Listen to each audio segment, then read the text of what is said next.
The voice of sharing during ASEAN. Hi, this is Arlene from Durian ASEAN, and you're listening to the Voice of Discovery and Sharing. Today in our Blast from the Grassroots, we have our green knights here, eco knights here, which his name is called Teck. He's now all the way from Indonesia. He's going to share with us on the topic of forest fire and haze. Welcome. Hi, good morning, Arlene. Hi, good morning. So, Teck, what are you doing in the remote area in Indonesia there? Well, I've been spending the last 2 months on the ground having a look at the forests and how they're being managed here. I'm doing an evaluation for an international organization that checks on forests, and we are looking to see how a big pulp and paper company is keeping their promise not to cut down the rainforest. So have they been keeping their promises? Well, we're in the middle of the evaluation, so it's a bit early to say. But one thing I wanted to share with you all this morning is, especially people in the Klang Valley in Malaysia, is the situation here in terms of forest fires. Because I understand that you're feeling a bit of haze over in Malaysia. Oh, yeah, definitely. In fact... And some people have been pointing the fingers at Indonesia, as they usually do. So I'd like to give my perspective on that. Okay, so first of all, I think let's start with forest fire. Like how it actually happened. Like, is it natural? Is it from a natural cause, or is it like open burning by farmers, or is it like the cause by industry itself? Well, most of the time, forest fires in this part of the world are set by farmers when they want to clear land, meaning when they want to make a new field. The practice for thousands of years has been to wait for the dry season and then cut down the trees and let the trees and the vegetation dry out for a few weeks and then set fire to that little patch which you've cut down, say a few acres. And then what will happen is that the fire will burn only the dry vegetation that you cut down. And then you can have a nice cleared patch of ground which you can plant up with your crops, whatever crops you need to feed your family. So that was the traditional, what they call shifting cultivation, or sometimes that's known as slash and burn. And traditionally, it was very small areas which were kind of managed sustainably in what's sometimes technically known as a swidening system, which is a traditional agricultural practice. The problem today is that the fires are becoming much bigger and they're spreading over a bigger area and even resulting in what's known as transboundary pollution, the haze coming across to Malaysia and Singapore. I see. So in your role being an advocate for a more greener society, and also I guess at the same time addressing the issue of forest fire, do you see this as a more of an Indonesian problem, or actually is a boundaries problem, as in like it includes Malaysia, Singapore, Indonesia, and maybe Thailand as well?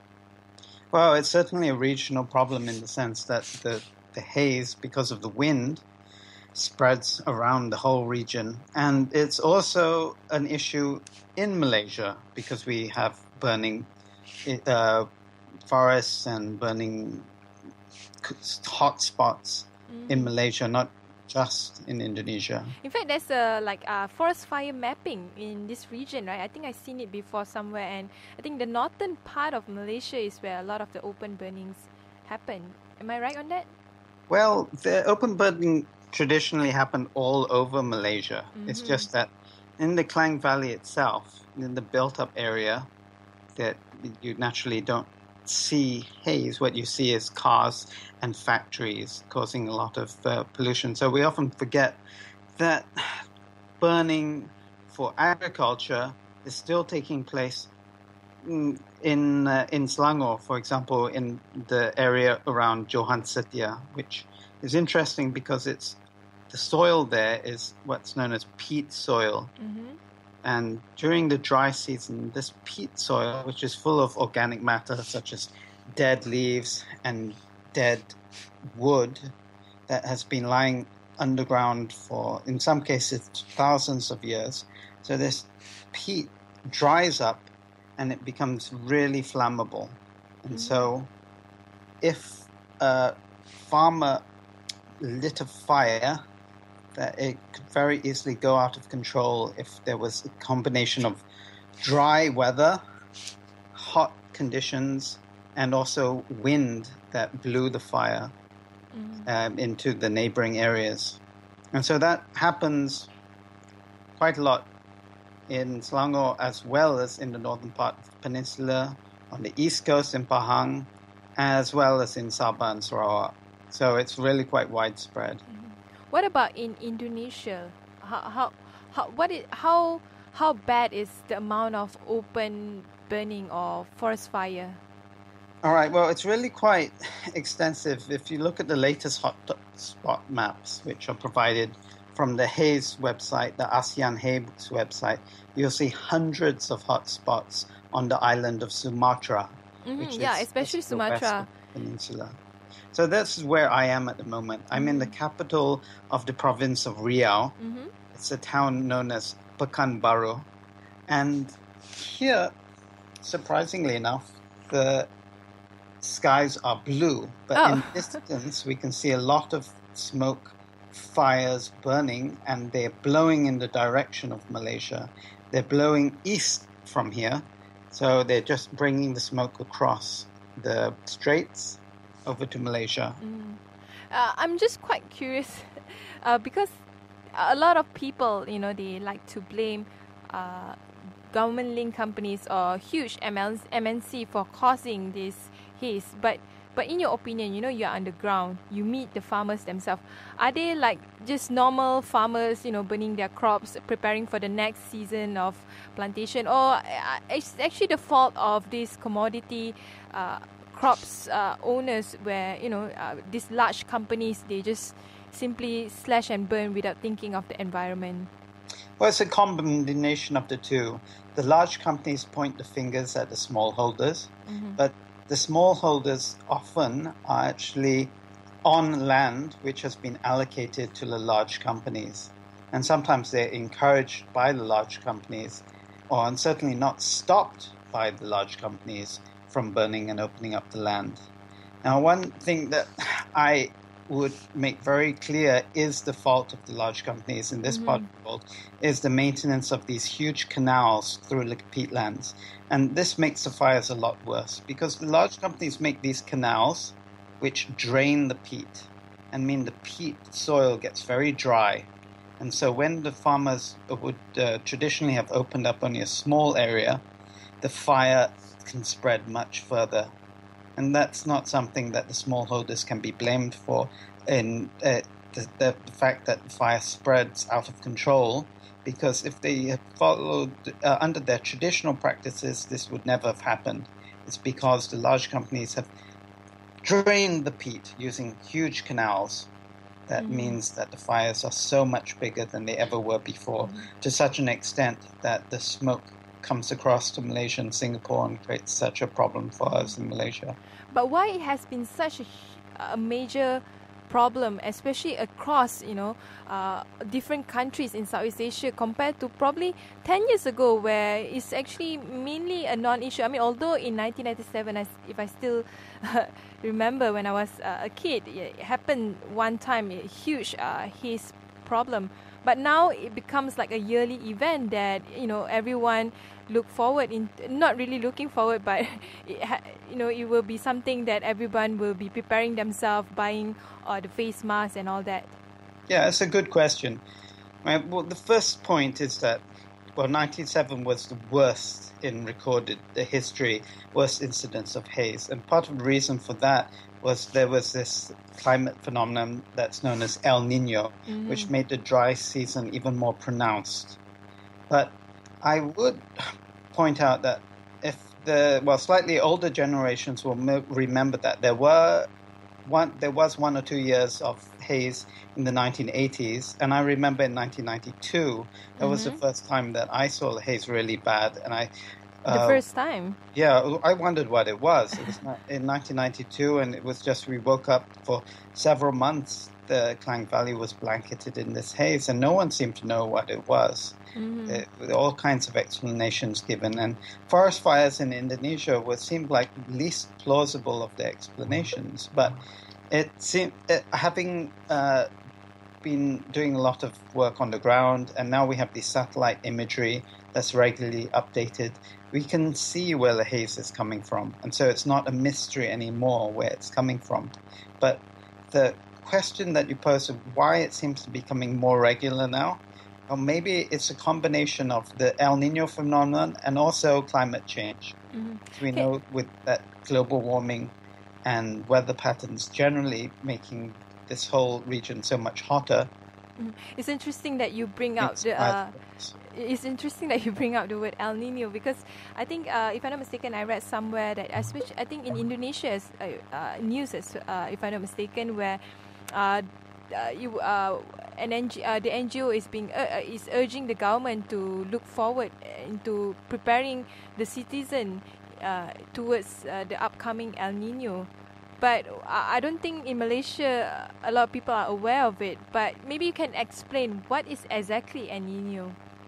Well, it's the full term is the El Nino Southern Oscillation, and it's a climate phenomenon that happens it's to do with the movement of air around the Pacific Ocean. And I don't understand it fully, but it's something which occurs in certain years where the conditions are just right. It causes the normal monsoonal conditions that we have to be even more exacerbated, and the dry season to be more pronounced and even longer. And but it's not a yearly. No, it's not like a yearly. It just happens when certain conditions are met, and it's to do with the movement of hot air around the lower half of the globe. But I would caution against blaming El Nino, because El Nino just makes the existing situation a lot worse by meaning that we don't have rainfall and to put out the fires. But the underlying conditions are the fact that we are draining the peatlands using the canals and we're burning. So the one other thing that's worth mentioning is that since 1997-98, there was a fundamental change in the laws in Indonesia. After the Indonesia Reformasi, there was a decentralization of powers. And so the government generally became a lot less powerful in terms of controlling what the local communities got up to.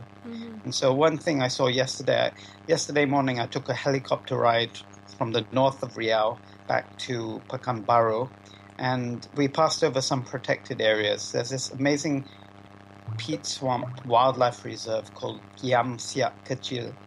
And while passing over that wildlife reserve, I could see quite a number of areas had been opened up by local communities. And in the past, the government would being able to crack down hard. Now it seems that the laws are not so clear, and the local communities have more rights to open up the land. I see. And by local communities, I would caution that most of these people opening the land are actually not from Sumatra. They're from places like Java and Kalimantan, and they've moved here because there's land which, because it was swamp, in the past, no one was living there. But after the big companies put in the canals and drained the swamp, it's possible to plant. They cut down the forest, burn it, and then they can plant oil palm, rubber, and other crops. What about in Malaysia? Did the government enact any laws in regards to the environment and the haze? Yeah, well, there are several different states in Malaysia which have this problem, as I mentioned earlier.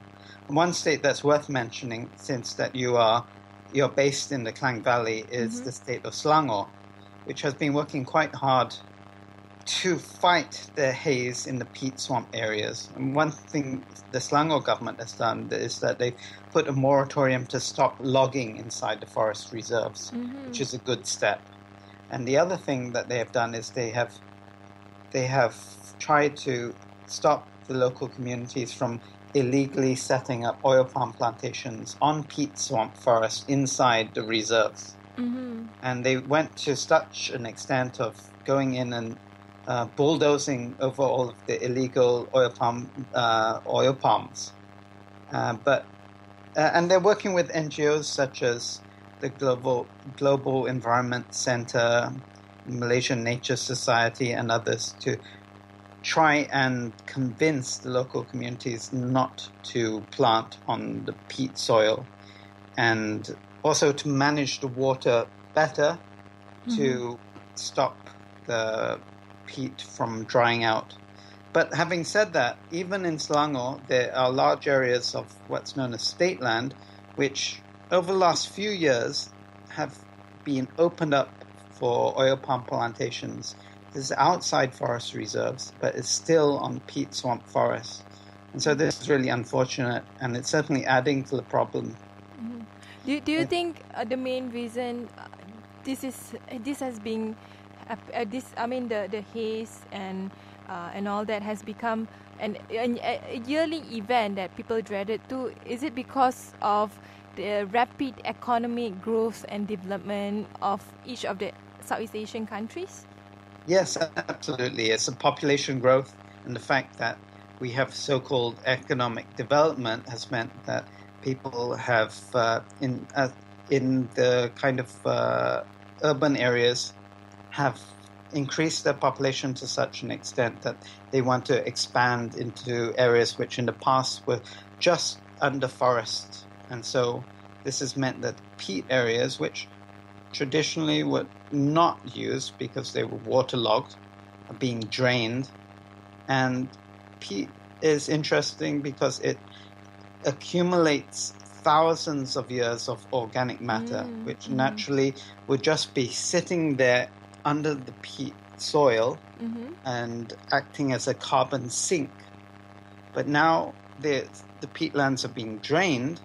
All of this carbon, which had been locked up, is now being released into the atmosphere, which only has the potential of making climate change even worse, let alone causing these problems with the haze. Is climate change already happening in Southeast Asia, in your own Absolutely. opinion? It's without any doubt that we have climate change in Southeast Asia. The cause of climate change is almost certainly due to human activities such as increased greenhouse gas emissions. But what is beyond doubt is that we have intensified our rainfall patterns and also the length of the droughts. And so what we see is more storms, more intense storms, more floods, and also longer periods of drought. What I see in ASEAN, as Association of Southeast Asian Nation, is majority of the focus, especially for the Community 2015, is mostly towards economic progress. They see Southeast Asia as a region that can be a potential market for more than 1 billion consumers, and also they see Southeast Asia as a region that would potentially be growing to on par with other countries like the first world countries when it comes to physical development. But in your own opinion, do you think ASEAN has prepared itself in terms of providing the mechanism towards environmental protection, as well as, I think more specifically, preventing another haze to happen? Right, this is a good question. And to answer, I would say that we cannot generalize for ASEAN as a whole, but we can talk in terms of the specific countries that make up ASEAN. And the largest ASEAN country is Indonesia. And they are undergoing a presidential election at the moment. They will be having They're going to the polls next week, and the week after actually. What it's is on the 9th of July. I was watching the presidential debate the other day, and both candidates focus on economic development, which is not surprising. But one of the candidates, Joko Widodo, he mentioned the problem of illegal logging, and he had some ideas on how he felt the government could increase their control over problems like this. He gave an example of increased use of technology such as drones, which would be able to monitor from the air in remote places and locate where the illegal logging was taking place. But I would caution that it's not as simple as that. And while technology might be useful, there's no quick fix. It requires some real structural reforms, such as the problem of land laws in Indonesia, which are far more complex and would not be solved overnight, regardless of which candidate wins the election. Mm-hmm. I have to address this. I mean, the El Nino is coming soon, and I think there's very little awareness about how Malaysians in general can prevent, or at least protect themselves against the haze, and also at least having some sort of awareness in terms of the issues relating to forest fire and environmental protection. But what would you advise, to Malaysians in the season of El Nino? Well, the first thing is to try and learn about what's going on, and so they can. There's so much information online. They can find out where the haze is coming from. They can look at the latest haze maps, which are updated by the ASEAN website. The ASEAN Haze online website is very good. It gives almost up-to-date information. Department of the Environment has information as well. And so when you're informed of where the haze is, where it's coming from, then you can start to make decisions, at least in the short term, on what you want to do about it. But it's not, as I mentioned, it's not a short-term problem that needs to be solved. It's a longer-term thing. And the ASEAN has this mechanism already in place called the ASEAN Agreement on Transboundary Pollution, which is basically the ASEAN Haze Agreement. And the unfortunate thing there, and the thing that really is needed, I should have mentioned earlier, is that Indonesia has yet to ratify that agreement, even though they have promised to do so repeatedly. Is it just Indonesia, or probably other countries as well? All of the other ASEAN members have ratified it, and now it's just waiting for Indonesia to ratify it. If Indonesia rectifies this, what would the next step be? Right, the next step will be for the mechanism to come into place for the member states to really cooperate to solve the problem. And examples of how the other member states can work with Indonesia is the on-the-ground specific steps, such as was taken during Dr. Mahathir's time, when we sent the whole contingent over to, Malaysia sent a contingent over to Sumatra to fight the fires.